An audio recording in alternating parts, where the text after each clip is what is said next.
Hey everyone, I want to apologize in advance if you do happen to see any type of glare issues, or especially if you can currently hear the fans going off of my computer right now. I'm actually recording this vlog while I'm in the middle of exporting a major file out of Premiere Pro. This is stuff you probably don't want to know about, so I'll just leave it at that, and let's move on to the 4th episode of Game of Thrones, entitled Cripples, Bastards, and Broken Things.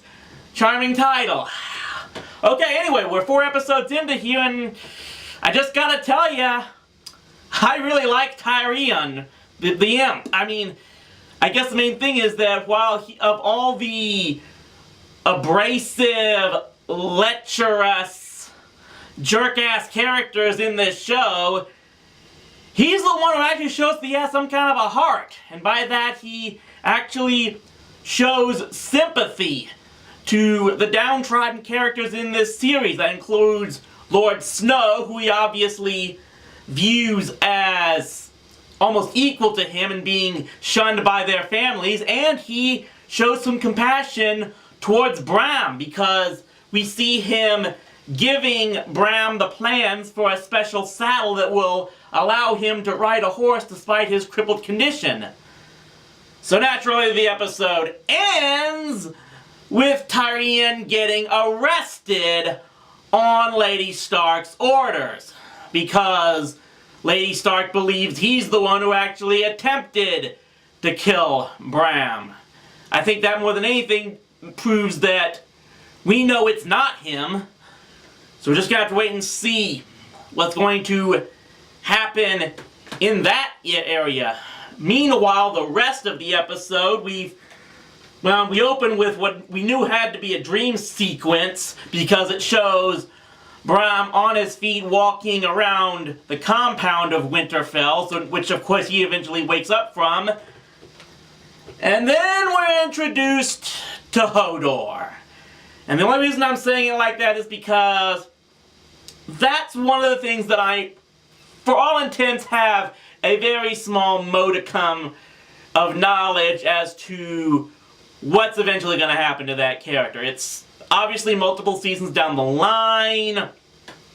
I won't say anything more about it, just because in the case that any of you are watching this who equally has as little knowledge of the series as a whole, or even less than I do at the point that I am. So we'll just move on from that. In the meantime, we also meet another new character, where I may need to take a tally of all the characters we're being introduced to now, but at the Wall, Lord Snow befriends a new recruit to the Night Watch, who basically is an overweight, sniveling coward that was only essentially forced into joining the Night Watch by his father. And Lord Snow clearly takes up for him. He defends him in front of a lot of the other Night Watchmen, which puts them on the bad side of their commander.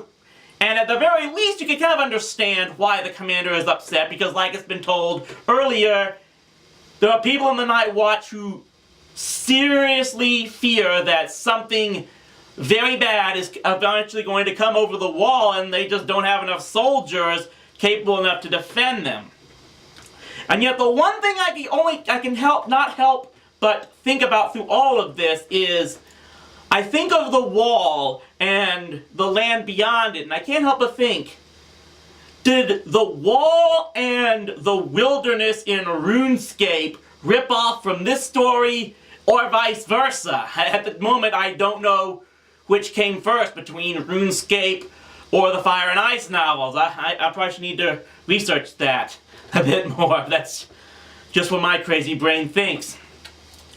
Meanwhile, those storylines, they're kind of tepid at the moment, though I'm pretty sure they'll have some very important things coming on very soon. But also, we're, of course, talk more about Daenerys and at least one member of the army that she's, not more essentially part of the army, but someone else who's, for all intents, joining forces with her and her brother, and that's, I believe, Ser Jorah, a banished knight from the Seven Kingdoms for, I believe, selling slaves. And this, of course, is one character that is also trying to show some compassion toward Daenerys, and this is where we gain some interesting information because, again, I am starting to see how Daenerys' character is developing because she pretty much does severely stand up and threaten her brother if he ever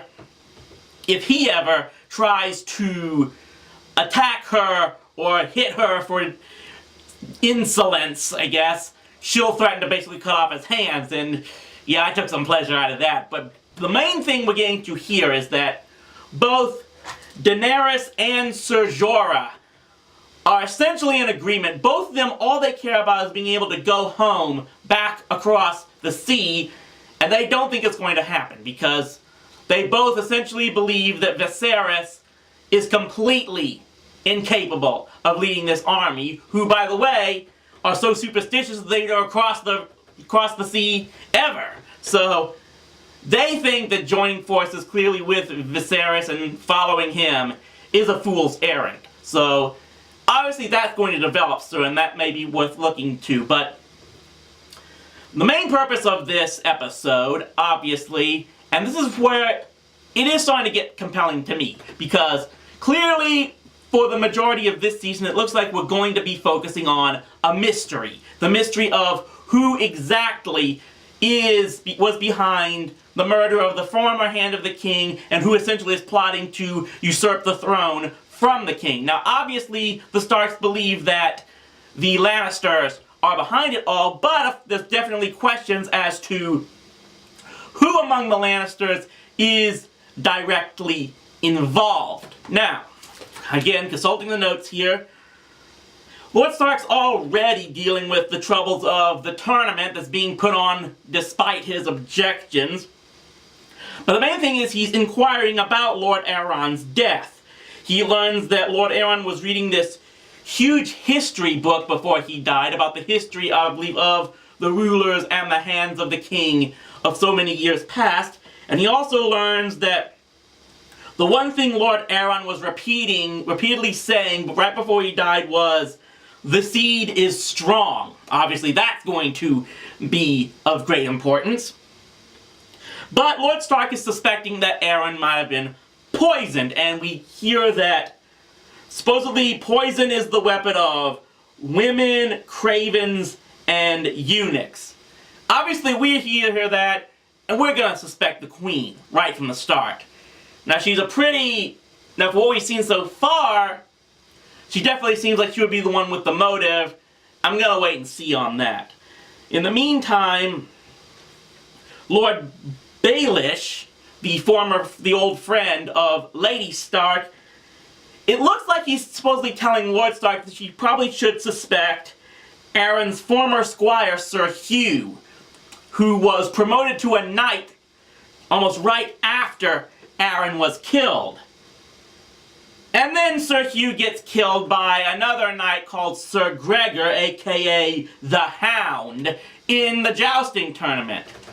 So now you have to think that maybe Sir Hugh wasn't the killer, but he did know something. And that's essentially why he was killed in this tournament. In the meantime, Lord Stark also finds an apprentice blacksmith, it looks like, who is secretly the illegitimate son of the king.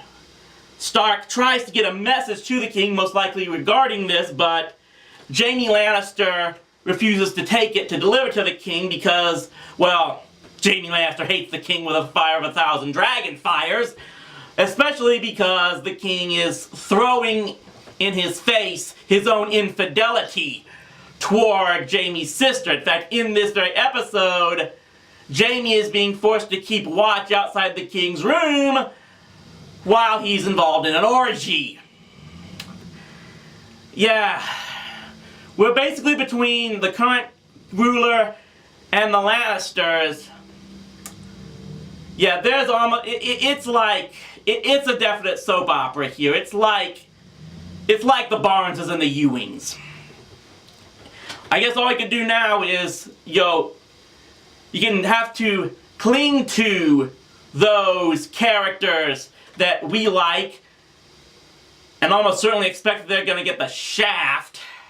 So, where's this going to go? I am definitely looking forward to seeing how Tyrion is going to get out of this mess that Lady Stark is involved in. And hopefully that's what we'll talk about next time when we get into the 5th episode. So, stay tuned, one and all.